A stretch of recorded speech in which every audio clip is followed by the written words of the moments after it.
हमारा जो कोर्स है वो कंप्लीट हो चुका है। तो आज हम रिवीजन करेंगे चैप्टर नंबर 1 बायोलॉजी का। आपकी जो बायोलॉजी में चैप्टर नंबर 1 है उसका नाम है इंट्रोडक्शन टू बायोलॉजी। इसमें बायोलॉजी का इंट्रोडक्शन दिया जाता है। तो इस चैप्टर में हमने सबसे पहले बायोलॉजी की डेफिनेशन पढ़ी थी। बायोलॉजी में हम क्या करते हैं? स्टडी ऑफ लाइफ को स्टडी करते हैं। तो सबसे पहले हमने ब्रांच पढ़ी थी बायोलॉजी की। बायोलॉजी क्या होता है इसकी डेफिनेशन पढ़ी थी कि बायोलॉजी में हम स्टडी किस चीज को करते हैं? लाइफ को स्टडी करते हैं। उसके अलावा मैंने बताया था लाइफ क्या होती है, वो सारा डिस्कस हो चुका था। इसके बाद बच्चों बायोलॉजी की 3 मेन डिवीजन है। बायोलॉजी में लाइफ के बारे में पढ़ते हैं ना, तो लाइफ को 3 हिस्सों में डिवाइड किया गया है। वो 3 हिस्से कौन कौन से? Zoology, botany, microbiology.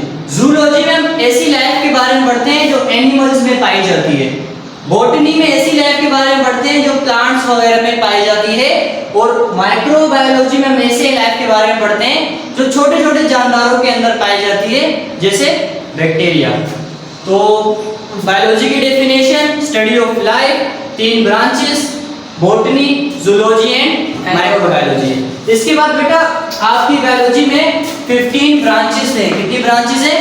15 ब्रांचेस हैं। ये ब्रांचेस जो होती है बोर्ड में पूछी जाती हैं, कुछ 2 से 3 पूछते हैं। तो ब्रांचेस में हमारे पास सबसे पहली ब्रांच है मॉर्फोलॉजी। मॉर्फोलॉजी में हम क्या करते हैं? एक्सटर्नल स्ट्रक्चर्स के बारे में पढ़ते हैं। किसी जानदार को बाहर से स्टडी करते हैं। एक्सटर्नल का मतलब होता है बाहर से देखना। नेक्स्ट हमारे पास है एनाटॉमी। एनाटॉमी या एनाटॉमी भी लोग पढ़ते हैं। एनाटॉमी में हम लोग इंटरनल स्ट्रक्चर्स के बारे में पढ़ते हैं। उस जानदार को हम ऊपर से काटते हैं, अंदर से देखते हैं कि इसके अंदर क्या है। इस ब्रांच को हम क्या कहते हैं? एनाटॉमी। नेक्स्ट हमारे पास है सेल बायोलॉजी। इसमें हम स्टडी किस चीज को करते हैं? सेल को। और जब बहुत सारे सेल मिल जाते हैं तो क्या बना देते हैं? टिश्यूज बना देते हैं। टिश्यूज के लिए भी एक ब्रांच है जिसको कहते हैं हिस्टोलॉजी। नेक्स्ट हमारे पास है जिसको कहते हैं फिजियोलॉजी। फिजियोलॉजी में हम जानदारों के बॉडी फंक्शंस के बारे में पढ़ते हैं कि हमारे पास जो एक परिंदा है वो किस तरह अपने हाथों को हिलाते हुए उड़ने लग जाता है, हम किस तरह से चलते हैं, ठीक है, एक बिल्ली किस तरह से चलती है। तो हमारी बॉडी के जो फंक्शंस होते हैं इनको पढ़ा जाता है फिजियोलॉजी में। नेक्स्ट ब्रांच हमारे पास है टैक्सोनॉमी। इसमें हम पढ़ते हैं अबाउट क्लासिफिकेशन। अब ये क्लासिफिकेशन क्या होती है? इस दुनिया में इतने सारे जानदार हैं, उन सबको एक साथ नहीं पढ़ सकते, तो हमने क्या किया? उनकी अलग अलग से क्लासेस बना दी हैं।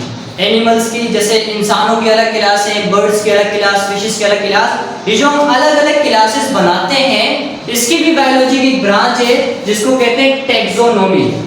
नेक्स्ट हमारे पास है जेनेटिक्स। हमारी बॉडी में पाए जाते हैं सेल। उस सेल के अंदर न्यूक्लियस होता है, न्यूक्लियस के अंदर डीएनए होता है। क्या होता है? डीएनए के अंदर क्या पाए जाते हैं? जीन्स पाए जाते हैं। क्या पाए जाते हैं? इंसानों के जीन्स अलग होते हैं, बर्ड्स के जीन्स अलग होते हैं, और डिफरेंट ऑर्गेनिजम्स के जीन्स अलग होते हैं। तो जीन्स को अगर हम स्टडी करें तो उसकी ब्रांच कौन सी है?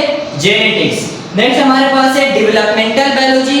इसमें हम लोग एम्ब्रियो की डेवलपमेंट के बारे में पढ़ते हैं। एम्ब्रियो क्या होता है?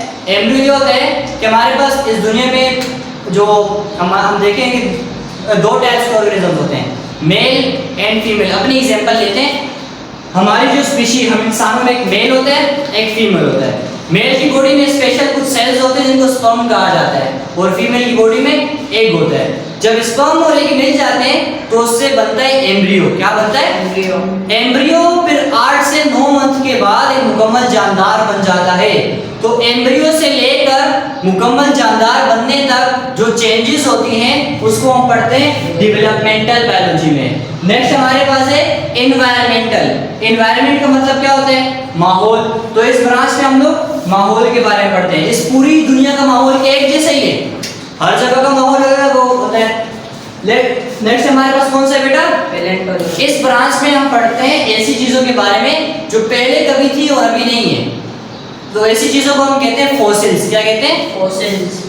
अब जैसे हमें पता है कि हमारे पास पहले एक ऑर्गेनिज्म था डायनासोर, अभी नहीं है। हमें कैसे पता चला? हमें उसके फॉसिल्स मिले। What is the meaning of fossils? उसकी हड्डियां मिल गई, उसकी बाकियात वगैरह मिली, तो उससे हम फिर उसको स्टडी करते हैं। इस ब्रांच को हम कहते हैं पैलेंटियोलॉजी। नेक्स्ट ब्रांच हमारे पास कौन सी है? बायोटेक्नोलॉजी, इसमें हम टेक्नोलॉजी के बारे में पढ़ते हैं, ऐसी टेक्नोलॉजी जिसको जानदारों के ऊपर यूज किया जाता है, बायोटेक्नोलॉजी। नेक्स्ट हमारे पास कौन सी है, नेक्स्ट कौन सी ब्रांच है, सोशियोलॉजी। इसमें हम जानदारों के सोशल बिहेवियर के बारे में पढ़ते हैं कि हर जानदार का बिहेवियर माहौल के साथ चेंज हो जाता है ना। अब हम यहाँ पे कितना आराम से बैठे हैं, अब हमें किसी ऐसी जगह में जाके छोड़ दो जहाँ हम लोग पहली मरतबा जाए, हमारा बिहेवियर वहाँ चेंज हो जाएगा। तो माहौल के साथ जानदार का बिहेवियर चेंज होता रहता है, उसको हम इस ब्रांच में पढ़ते हैं। नेक्स्ट हमारे पास है पैरासिटोलॉजी, इसमें हम पढ़ते हैं पैरासाइट्स के बारे में। पैरासाइट्स क्या होते हैं, ऐसे जानदार जो हमारे आसपास रहते हैं और हमें नुकसान पहुंचाते हैं, इस तरह मच्छर हो गया, जुएं वगैरह, ये हमारे आसपास ही रहती है और हमें नुकसान पहुंचाती है। नेक्स्ट हमारे पास कौन सा बेटा, फार्माकोलॉजी, इसमें हम मेडिसिन के बारे में पढ़ते हैं। लास्ट वन कौन सी है, मॉलिक्यूलर बायोलॉजी, इसमें मॉलिक्यूल्स के बारे में पढ़ते हैं। एटम और एटम मिलकर मॉलिक्यूल्स बनाते हैं, फिर उन मॉलिक्यूल्स के बारे में पढ़ते हैं। इंपॉर्टेंट मॉलिक्यूल्स जो हमारी बॉडी में बैठ जाते हैं ना, लिपिड हो गया, प्रोटीन हो गया, न्यूक्लिक एसिड वगैरह, इन मॉलिक्यूल्स के बारे में पढ़ते हैं। तो अभी तक हमने क्या लिखा, व्हाट इज बायोलॉजी, इसकी 3 डिवीजन और इसकी 15 ब्रांचेस। इसके बाद बेटा नेक्स्ट क्वेश्चन हमारे पास आता है मुस्लिम साइंटिस्ट। आपके कोर्स में 3 मुस्लिम साइंटिस्ट ऐड किए गए, एक का नाम है जाबिर बिन हयान, दूसरे का अब्दुल मलिक अस्माई, तीसरे का नाम है बुअल सीना। इसमें इंपॉर्टेंट आपको इनकी बुक्स के नाम याद रखते हैं। तो पहला वाला हमारे पास जाबिर बिन हयान, इन्होंने 2 बुक्स लिखी थी, अल नबातियात अल हैवान, एक प्लांट्स में लिखी थी और एक एनिमल्स पे लिखी थी। नेक्स्ट हमारे पास अब्दुल मलिक अस्माई जो मुस्लिम साइंटिस्ट हैं, इन्होंने बहुत सारी बुक्स लिखी थी। मैंने आपको कुछ लिखी हुई है, जैसे अल वहूश, अल इबिल, अल शाद, अल खैल, और भी बहुत सारी बुक्स हैं। इनकी बुक्स के नाम मोस्ट इंपोर्टेंट है, वो एग्जाम के लिए याद करने आप लोग ने। लास्ट वाले हमारे पास है बुअल सीना, इन्होंने लिखी थी अल कानून फी तिब अल शिफा, इनकी ये वाली बुक थी, इन बुक्स के नाम याद रखने। तो ये वाला पोर्शन हमारे पास किसका है, मुस्लिम साइंटिस्ट का। नेक्स्ट हमारे पास होते हैं बेटा, हमारे पास इस दुनिया में जानदार पाए जाते हैं 3 किस्म के, या तो वो होंगे यूनिसेलुलर, क्या होंगे, यूनिसेलुलर, एक सेल वाले, या तो वो होंगे मल्टीसेलुलर, बहुत सारे सेल वाले। एक और टाइप जो इनके बीच में आती है जिसको हम कहते हैं कॉलोनियल, क्या कहते हैं, कॉलोनियल। ये कैसे जानदार होते हैं, होते तो ये यूनिसेलुलर ही है, लेकिन बहुत सारे यूनिसेलुलर आपस में मिलजुल कर रहते हैं, तो आपस में मिलकर बना देते हैं एक कॉलोनी। तो उनकी जो टाइप्स है ऑर्गेनिजम्स से, उनको कहते हैं कॉलोनियल ऑर्गेनाइजेशन। तो दुनिया में 3 टाइप्स के जानदार पाए जाते हैं, यूनिसेलुलर, एग्जांपल कौन सी है, बैक्टीरिया, मल्टीसेलुलर, हम हो गए, एनिमल्स हो गए, और जो ये वाला बीच वाले टाइप्स है कॉलोनियल, इसमें कौन सी एग्जांपल है, वॉलवॉक्स। यार क्या पढ़ेंगे, वॉलवॉक्स एक ऐसा जानदार है जो आपस में मिलजुल कर रहते हैं। तो यहाँ पर कोई मसला। अच्छा बेटा, इसके बाद नेक्स्ट हमारे पास आता है बायोलॉजी का रिलेशनशिप, कि बायोलॉजी एक ब्रांच है साइंस की, इसको हम साइंस की किसी और ब्रांच के साथ मिला लें तो हमारे पास एक अलग ब्रांच बन जाती है। वो कहाँ पर यूज होती है, तो बेटा बायोलॉजी की हमारे पास नेक्स्ट टॉपिक है रिलेशनशिप ऑफ बायोलॉजी। पहला नाम हमारे पास आता है बायोफिजिक्स। जब बायोलॉजी को फिजिक्स के साथ मिलाएंगे तो क्या बन जाएगी, बायोफिजिक्स। इसको कहाँ पर यूज किया जाता है, इसको यूज किया जाता है रेडियो फिजिक्स में। रेडियो फिजिक्स में क्या होता है, जब किसी इंसान को, जब उसकी बॉडी में जब कैंसर होता है ना, कैंसर, उसका जब इलाज करते हैं तो उसके लिए ये यूज करते हैं रेडियो फिजिक्स। और एक और आपने नाम सुना होगा अल्ट्रासाउंड, अल्ट्रासाउंड किसी ब्रांच के अंदर आता है बायोफिजिक्स। नेक्स्ट हमारे पास है बायोमेट्री, इसमें हम बायोलॉजी को मिला देते हैं मैथ के साथ। मैथ का एक और नाम है मेट्री। तो बायोलॉजी को मैथ के साथ मिलाया तो ये बन जाती है बायोमेट्री। इसको कहाँ यूज किया जाता है, इसको रिसर्च में यूज किया जाता है। नेक्स्ट हमारे पास है बायोकेमिस्ट्री। बायोलॉजी को जब केमिस्ट्री के साथ मिला तो क्या बन जाएगी, बायोकेमिस्ट्री। इसको कहाँ पर यूज किया जाता है, इसको यूज किया जाता है स्टडी करने के लिए बायोमोलिक्यूल्स। बायोमोलिक्यूल्स क्या होते हैं, हमारी बॉडी के अंदर पाए जाते हैं लिपिड, प्रोटीन और न्यूक्लिक एसिड और भी बहुत सारे होते हैं। तो ये जो बायोमोलिक्यूल्स हैं इनको स्टडी करने के लिए रिलेशनशिप हमारे पास क्या है, बायोकेमिस्ट्री। नेक्स्ट क्या हमारे पास, बायोजियोग्राफी। पहला जो वर्ड है बायो, इसका मतलब लाइफ है। जो ये वाला वर्ड है ना जियो, इसका मतलब होता है अर्थ। तो अर्थ के बारे में हम स्टडी जब करते हैं इंसानों की, यानी ठीक है, इसको कहते हैं बायोजियोग्राफी। इसमें हम अर्थ के रीजन्स के बारे में पढ़ते हैं। नेक्स्ट हमारे पास है बेटा बायो इकोनॉमिक्स। ये जो इकोनॉमी का मतलब क्या होता है, हमारी मैशत। इसमें हम पढ़ते हैं कि हम ऐसा कौन सा एनिमल्स लेकर आए जिससे हमारी इकोनॉमी बेहतर हो जाए। हम ऐसा जानदार लेकर आए जिससे मीट की ज्यादा प्रोडक्शन हो। तो ये हमारे पास कुछ बायोलॉजी की रिलेशनशिप्स हैं जिससे हम स्टडी करते हैं और अपनी लाइफ को और ज्यादा आसान बनाते हैं। नेक्स्ट हमारे पास हेडिंग है बेटा बायोलॉजी के स्टूडेंट्स का फ्यूचर, कि जो बच्चे बायोलॉजी पढ़ते हैं उनका फ्यूचर क्या क्या हो सकता है। पहले मेडिसिन में जा सकते हैं, मेडिसिन जो फील्ड है ये हॉस्पिटल्स वगैरह में यूज होती है। नेक्स्ट हमारे पास है एग्रीकल्चर। एग्रीकल्चर का मतलब क्या होता है, what is the meaning of agriculture.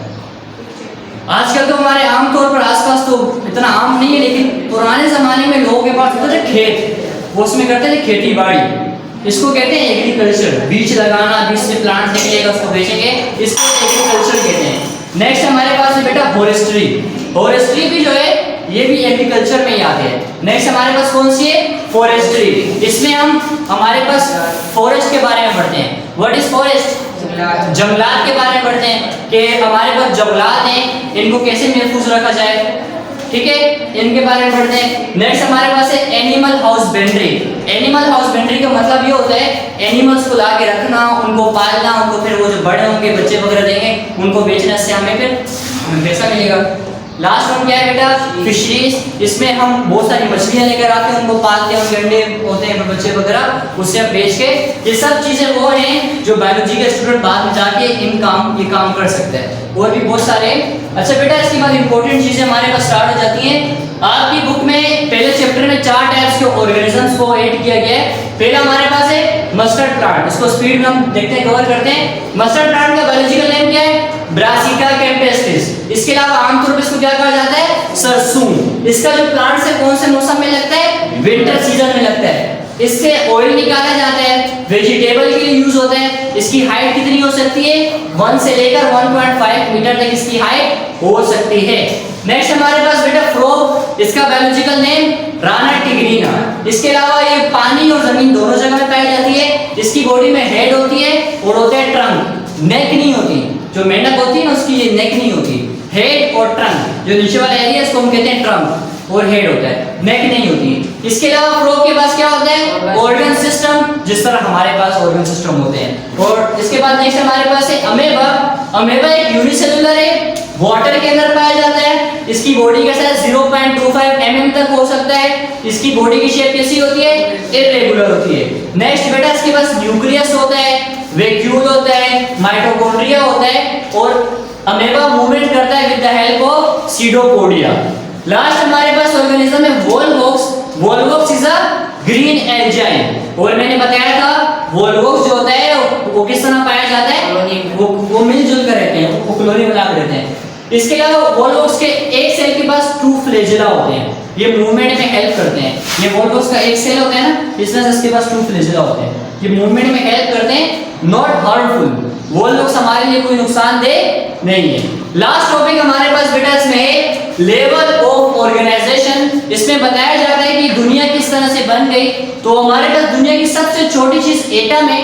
Atom को मिलाएं तो मॉलिक्यूल बन जाता है, मॉलिक्यूल मिलकर मैक्रोमॉलिक्यूल्स, फिर सेल बन जाता है, सेल्स मिलकर टिश्यूज, ऑर्गन सिस्टम बना देते हैं, फिर ऑर्गेनिजम्स बन जाते हैं। एक जैसे ऑर्गेनिजम्स की स्पीशी बन जाती है, स्पीशी मिलकर पॉपुलेशंस बना देती है, पॉपुलेशंस के बाद फिर बन जाती है कम्युनिटी, इकोसिस्टम, और लास्ट वन बायोस्फीयर। तो बेटा एक टॉपिक आपके चैप्टर 1 में इंक्लूड है बायोलॉजी की डेफिनेशन, उसकी डिवीजन, उसकी ब्रांचेस, उसके रिलेशनशिप, उसका future, Muslim scientist, level of organisation, frog, mustard, amoeba and volvox, और टाइप्स ऑफ ऑर्गेनिजम्स। ये पूरा आपका चैप्टर है जिसको हमने आज रिवाइज किया।